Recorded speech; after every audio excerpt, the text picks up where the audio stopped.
Hi, I'm your host Bobby BagHead, your BagHead buddy, and you're watching or listening to BagHead Radio. This series featuring Dimension X.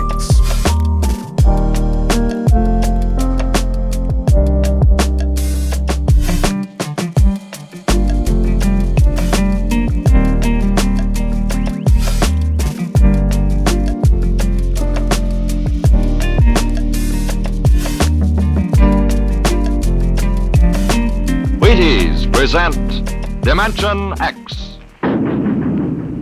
Adventures in time and space, transcribed in future tense. Dimension X.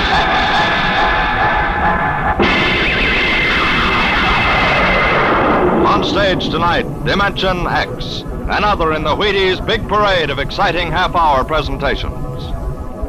I don't mean to be too personal, mind you, but have you found out how Wheaties at 7 can help at 11? It's really very easy to find out, you know, and it's mighty worthwhile. Now, what you do is this.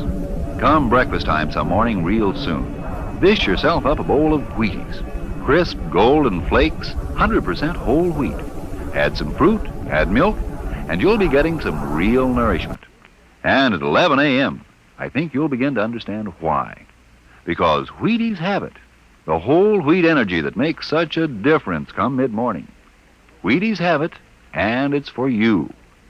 Now, see if you don't look better, feel better, smile easier every day that breakfast begins with Wheaties.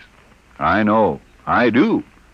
See for yourself how Wheaties at 7 can help at 11. It's amazing, really.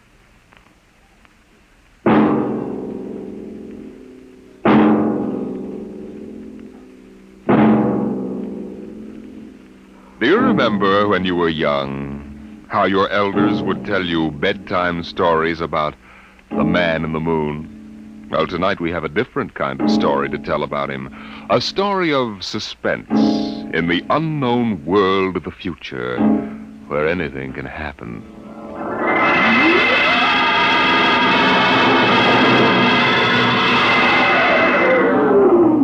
Attention. Attention. This is the Federal Bureau of Missing Persons calling all local agencies. Attention. This is a coded report nationwide. Missing since 9 o'clock this morning the following persons. Smidgley Jonathan, 5 feet 8 inches tall, brown hair, brown eyes, mastoid. Hello. Hey, get off this wavelength. This is a restricted band. Hello. Look, whoever you are, you're on a coded wavelength. Now tune out. This frequency is reserved for the Federal Bureau of Missing Persons. Hello, Earth. This is the moon calling Earth. Hello, Earth. This guy's loony. Transmitting room. Jake in transmission. Jake, this is Charlie in the code room. Some crackpot's on our frequency. Yeah, I heard him, Charlie. I've got CQ trying to trace it now. Yeah, well, hurry it up, will you? Some ham's in for a good stiff fine by the FCC. They ought to take his license away. Oh, here comes Lenny with a directional fix. Here you are, Jake. I checked it 4 times. Why, this is impossible, and you know I it. can't help it. Hey, what's going on down there? How about it? Get that ham out of my killer cycle. Listen, Charlie, that interference is being beamed from 240,000 miles away. Oh, now, Jake, you know there ain't no such thing as 240,000 miles away. Oh, yes, there is, Charlie. Straight up. Straight... Hey, now, wait a minute. Charlie, that signal's coming from the moon. Are you nuts? Somebody might be bouncing it like a radar signal. Radar on this frequency? Where did you study basic radio? Listen, flathead, you asked for a fix. I gave the best fix our instruments can find. Now take it or leave it. Somebody on the moon is calling the Bureau of Missing Persons.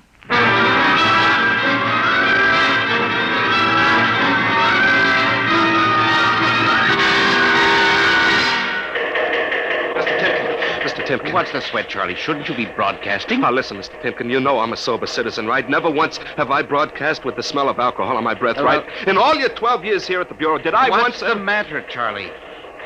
We're picking up a message on our wavelength. Well, did you report to the FCC? I ain't got the nerve. Well, what's wrong? You'll scream when you hear this, Mr. Timken. You'll jump right out the window, but we are getting an SOS from the moon.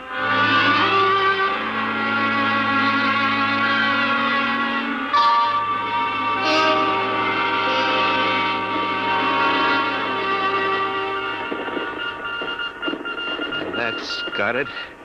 Started on voice and switched to Morse. What did he say? Let's see now. Can you read me? Help Otterburn. Will contact when the moon is in phase. Otterburn. Sounds like a name. Otterburn.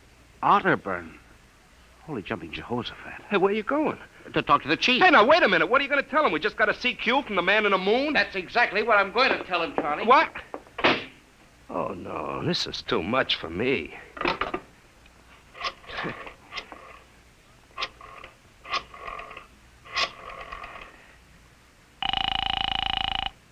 Washington Star-Ledger. Let me have O'Brien on the city desk, huh? One moment. O'Brien speaking. Seamus? Yeah? This is Charlie Starbuck down at the Missing Persons Bureau. You want a hot one? No kidding. This'll cost you a beer, okay? Shoot, Buck.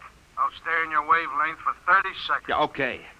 We just got a radio message from the moon. What? From the moon! Call me back when you're sober. Okay, Seamus, if you don't know a story when you see one. I'll send you the name of a good psychiatrist. So long, Orson Welles. Well, Orson Welles? Hey, how do you like that? He don't believe me.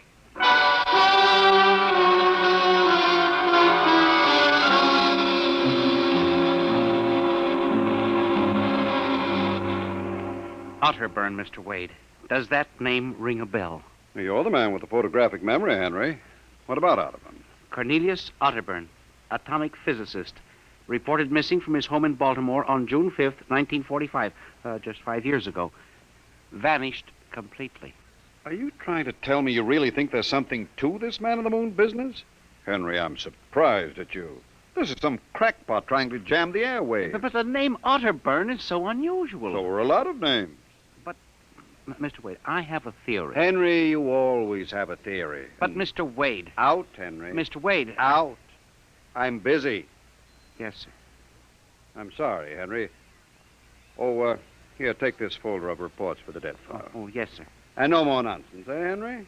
I appreciate that you have a very dull job filing old missing person reports, and I appreciate that you take an active interest in the affairs of the Bureau. But, no more nonsense, hmm? No, sir, Chief. No more nonsense. Oh! Pardon me. Hmm? Are you Mr. Henry Timken?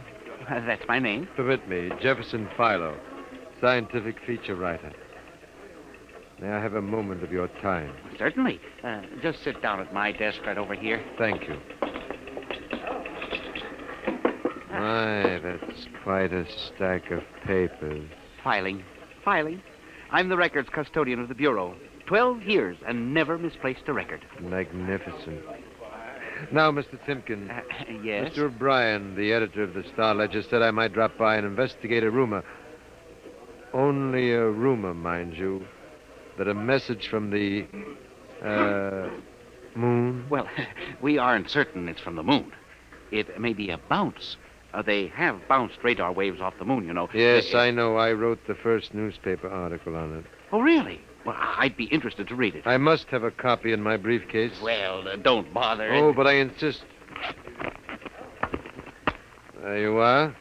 I'll leave it on your desk. Well, thank you very much. Now, about this message from the moon, Mr. Timken. Well, we don't know for sure, as I said, but I believe that this message, wherever it originates, is from Cornelius Otterburn. The physicist? Oh, you know him. I once wrote an article on his contribution to nuclear mechanics. A brilliant man, Otterburn, years ahead of his contemporaries. Well, whoever is sending those signals, if he isn't on the moon, is at least using the moon as a sounding board, bouncing the signal. But why, Mr. Timken? Why? Look here, Mr. Philo. If you will come here tomorrow night at 8, we may learn the answer to that question. I have arranged with Charlie, our radio man, to let me use the equipment. May I consider this an invitation? You certainly may. Very well, sir. Until tomorrow night, then.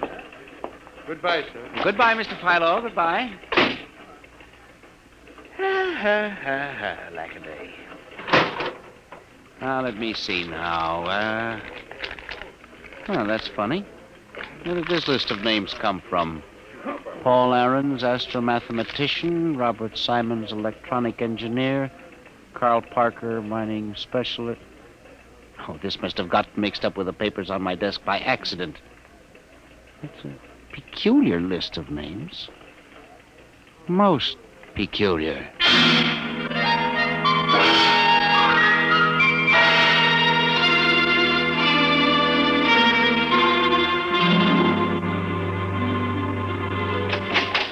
Good morning, Charlie. Oh, hi, Mr. Timken. I see we made the papers. Oh? And how? Mr. Chief steamed up about it. What did the paper say? Mostly ha-ha. Here's the Herald. Oh? Oh, brother, what a panty. Uh-huh. Oh, dear. Oh, my. No wonder Mr. Wade is hopping. About tonight, Mr. Timken, I don't know. Now, you promised you'd give me a key to the radio room, Charlie. Yeah, but I didn't expect this. Listen, Charlie, we've got to find out if there's something to that message. If Otterburn is alive somewhere and radioing for help, it is... Hold it. Time for the morning broadcast. We've got quite a list today. Well, do you mind if I listen a while? We may hear Otterburn. Oh, I ain't self-conscious. Stick around. Attention. Attention, this is the Federal Bureau of Missing Persons calling all local agencies nationwide. This is a coded broadcast. The following persons are missing. Aarons, Dr. Paul, 5'5", brown hair, brown eyes, scar on left side of chin. Aarons? Thick glasses, occupation astromathematician. Missing since 6 o'clock this morning. Being sought by Bel Air police. Charlie. Repeat, Dr. Paul Aarons. Charlie, shut it off a second. Oh, now, listen, Mr. Timken. It's okay to stay, but you can't interrupt. This is important. Now, what time was Dr. Aarons reported missing? 6 a.m. We got the report from Bel Air less than an hour ago. Are you certain, Charlie? Yeah, positive. What is this? Charlie, what's the next name on the list? Let's see. Simons, Robert. What? Engineer. Came in less than 20 minutes ago. 20? What's the matter with you? You look like you've seen a ghost. Nothing, Charlie. Except that last night, quite by accident, someone left a list of names on my desk, and that list included the names of those 2 men who weren't reported missing until an hour ago. What? Yeah, that don't sound right to me. It isn't right, Charlie. Which raises a question. Who would make up a list of missing persons before they were missing, not after?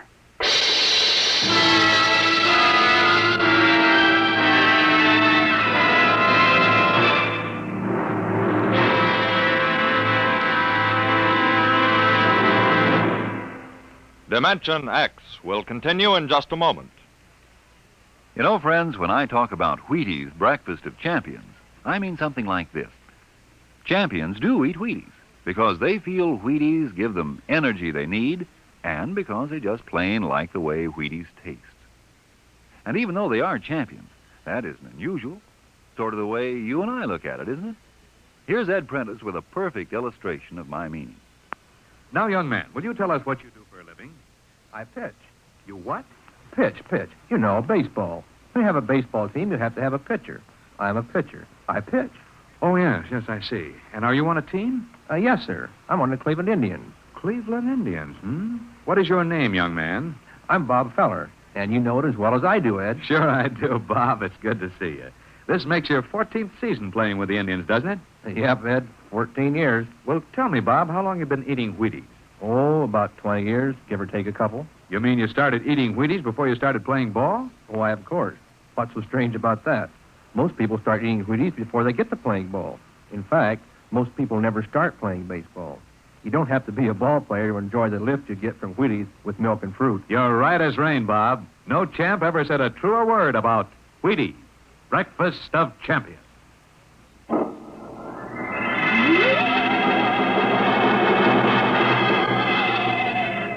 And you say this list of names was left on your desk accidentally? I believe so, Mr. Wade. Do you have any ideas? Well, it's hard to say. Mr. Philo left some papers from his briefcase. Mr. Philo? A science feature writer. I see.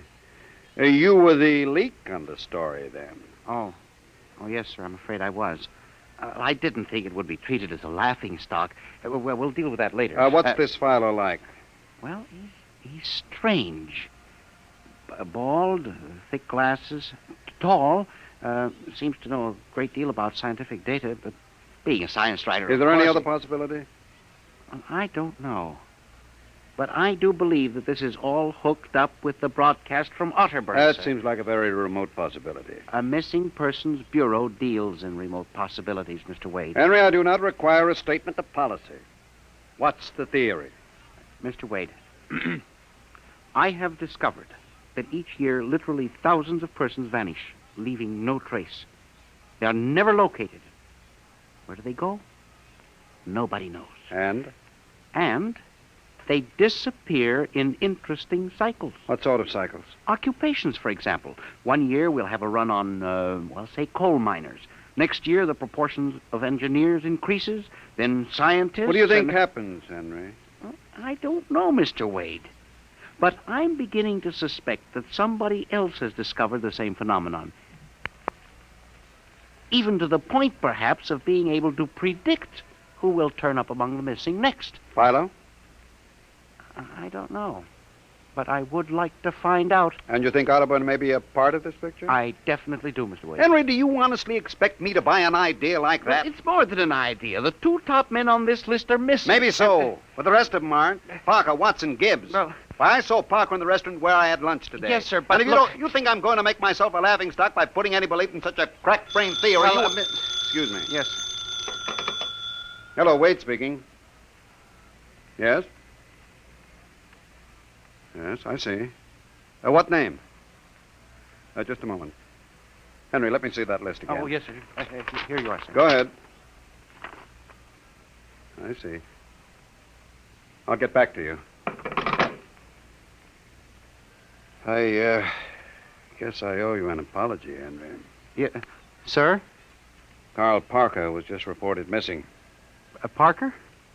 The third man on your list. Holy mackerel. Exactly. Henry, perhaps I've underestimated you. Maybe this time you really stumble onto something. What do you intend to do, Mr. Wade? I don't know. I haven't thought it out yet. I was planning to listen for another broadcast tonight in the hope that Otterburn might try to contact us again. I'll join you. I also invited Mr. Philo, the science feature writer, you know. I'll be glad to meet him. I'm beginning to get interested in your Mr. Philo. Mr. Wade, you don't think... That he's mixed up in this? I don't know, Henry. Well, Mr. Wade, let's contact the police. No, Henry, I think we're better off keeping this between ourselves for the moment. I don't want the police laughing at the Bureau if you're wrong. I don't know, Mr. Wade. Besides, there may be more danger than you realize. Let's keep it quiet. Shall we, Henry? Yes, sir. I didn't realize there was any danger.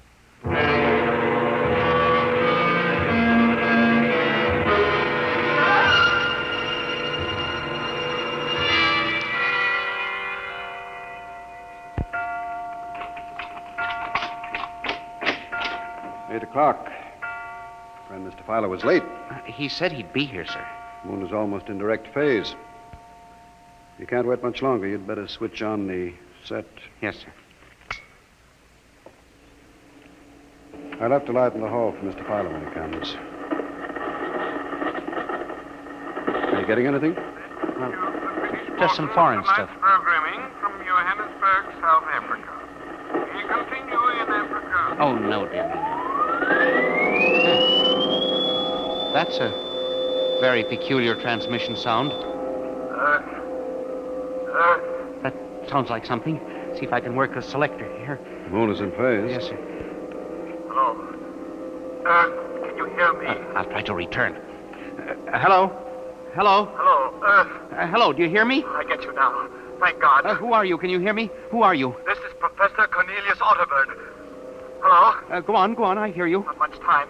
They're on to me. They've located my sending point. You hear me? Go ahead, keep talking. I've only enough oxygen for a few minutes more. Well, where are you? I'm on the Earth side of the moon. You get that? The Earth side of the moon. A volcanic crater. Good Lord. Start that recorder, Mr. Wade. Go on, explain, please. Explain, please. Closely. There's an Earth colony on the moon. There is an Earth colony on the far side of the moon. Made up of renegade scientists and criminals. Professor Ernst Holtzman. Holtzman, he died in an insane asylum in 1938. Professor Ernst Holtzman discovered nuclear rocket power in 1935. Turned his plans over to escaped inmates of the asylum. They took off and set up a colony on the far side of the moon in 1938. Go ahead. We're recording you. Each year, They recruit new colonists from Earth. Slave labor mostly. Some women, scientists. The oxygen problem is a big one.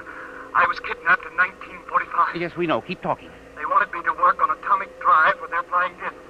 Hello? We're still getting you. Go on. 6 others and I escaped. Speak louder. The charges left, getting weaker. We pulled what little oxygen we had. The others, dead now. Thank God I reached you. You've got to stop them.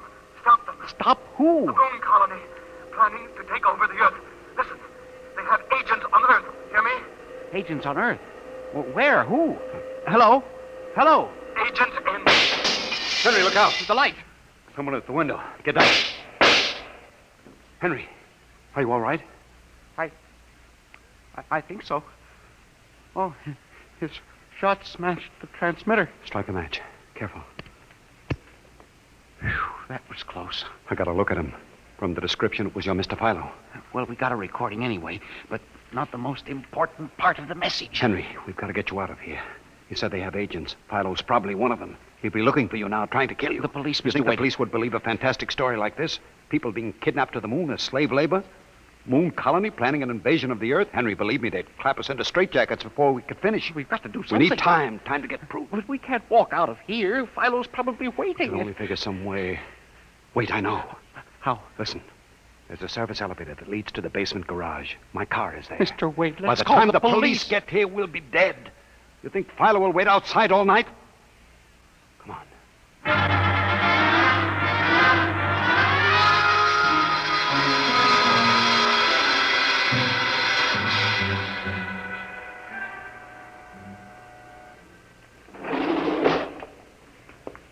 This is the basement. Come on. Keep to the side. Yes, sir. Shh. Here's the car. All right, Henry. You open the garage door, then jump into the car. We'll make a dash for it. But where can we go? I have a farm outside Chevy Chase. It's private, miles from the nearest neighbor and completely hidden by trees. We'll run for that. Go ahead, start the door up. All right, Mr. Wade.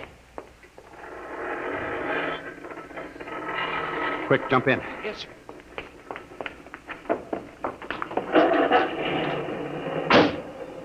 All right, here we go.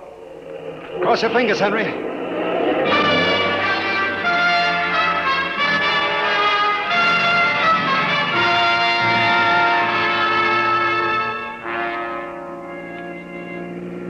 We made it out all right. Anything doing? Well, there's a blue coupe behind us. It seems to be following. I'll cut up Pennsylvania Avenue and out Route 1 toward Baltimore. It is following. He turned with us. Can you go faster? Not much faster. He's gaining on us. I've got an idea. Hang on, Henry. Yes, sir. Why did you stop? Turn off the lights, quick.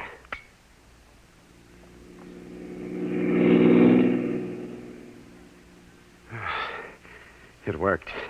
He shot right past us. Now we'll double back and go out another route. I think everything's going to be all right now. We can be at my farm in less than an hour.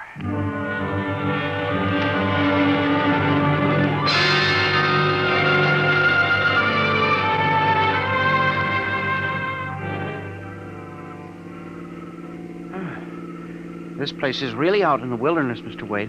You can stay here indefinitely till we figure out the next move. Just up this dirt road now, there's a big abandoned wheat silo on my grounds. It's down in a hollow where it can't be seen except from the air. And even then, the oak trees shield it. We'll hide you out there. Now we can leave the car here. We'll be able to see. Come on. How did you ever find this place, Mr. Wade? I've always liked seclusion. Came up here to get away from it all. There's the silo. Well, it's certainly well hidden. There's a small door around the side. Come on. Yes, sir. Oh, careful of those bushes. It's hard to see them in the dark. Do you suppose Philo will find us? I assure you, Henry, that Mr. Philo will never find us here. Not in a million years. Here's the door. It's pitch dark. Hold my arm. I know the way. Just a few steps up, then another door. Yes, sir.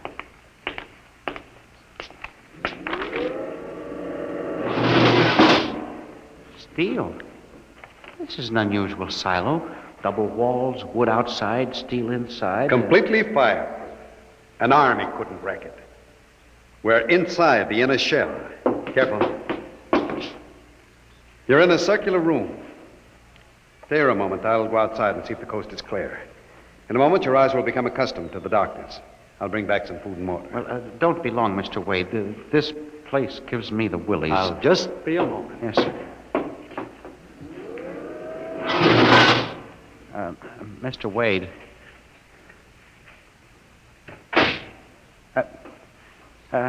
Mr. Wade. I swear I hear something. Mr. Wade! What's that? There is something. Good Lord. There's someone in here. It's locked. Oh, no. No, this must be a light switch. Oh, thank God. Oh, no. People. 10, 15, 20 of them. Mr. Wade! Help! Help! Will do you no good to shout, Henry. Mr. Wade, where are you? Outside, speaking over the intercom. Mr. Wade, there are people in here. 15 or 20 of them. They're sitting like statues just staring at me. They won't hurt you, Henry. They've all been drugged. They're even more helpless than you. Yes, but who are they? Permit me to introduce them, Henry, since they're currently unable to introduce themselves.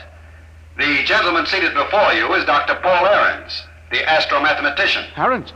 Next to him is Mr. Robert Simons, electronic engineer. Name's on the list? Yes. They've all been recruited for work with Professor Halsman's group on the moon. On the moon? Then you're one of them? Of course. If you'll turn around, Henry, you'll recognize the drugged form of your old friend, Mr. Philo. Philo? But I thought... That he was part of the conspiracy? No, on the contrary.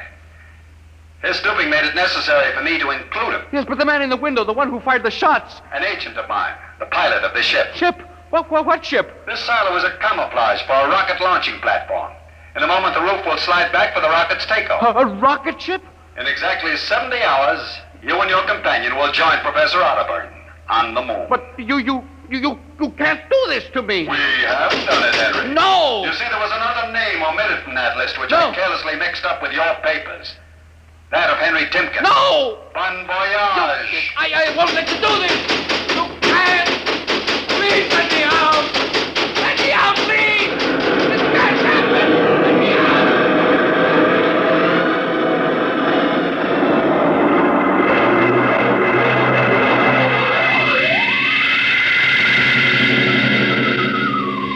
Attention.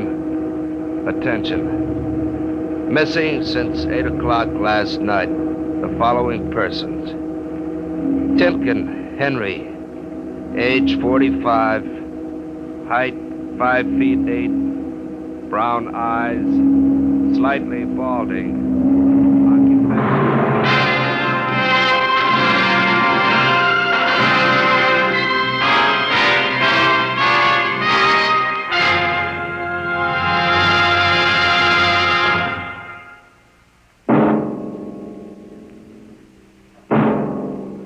Tonight, Dimension X has presented The Man in the Moon, an original story by George Lefferts. Featured players were Louis Van Rooten as Henry Timken and Santos Ortega as Wade. Your narrator was Norman Rose. Music by Albert Berman, engineer Bill Chambers. Dimension X is produced by Van Woodward and directed by Edward King. In a moment, we'll tell you about next week's show. And now, here is your Wheaties man, Frank Martin. Everybody knows whole wheat has vitamins and minerals in quantities. Sure, no great trouble figuring that out. The trick is in making the whole wheat into crisp, toasty flakes like Wheaties, with all the good whole wheat things still in them, and with all the good, natural whole wheat taste. Well, do you know how the Wheaties people do it? Well, I'll tell you. It's simple. They use a whole kernel of wheat to make one Wheaties flake.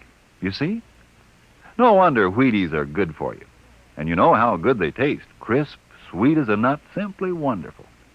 How can you stand missing them, if you are missing them, when they're all that good, and all that good for you? Why don't you breakfast up to Wheaties tomorrow morning, huh? And see for yourself how Wheaties at 7 can help at 11. Breakfast of champions. Yes, yes.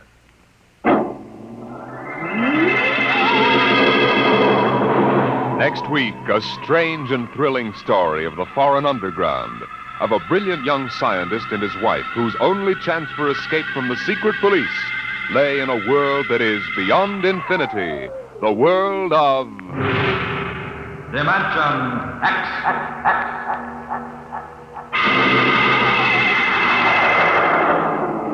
And this is the Wheaties man, Frank Martin, inviting you to listen tomorrow night to Joel McRae in Tales of the Texas Rangers on the Wheaties Big Parade. See you then.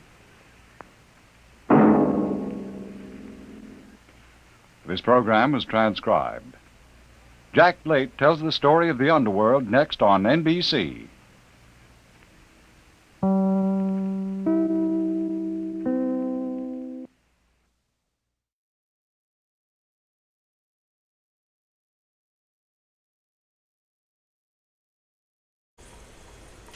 Hi, I'm your host Bobby BagHead, your BagHead buddy, and you've been watching or listening to BagHead Radio.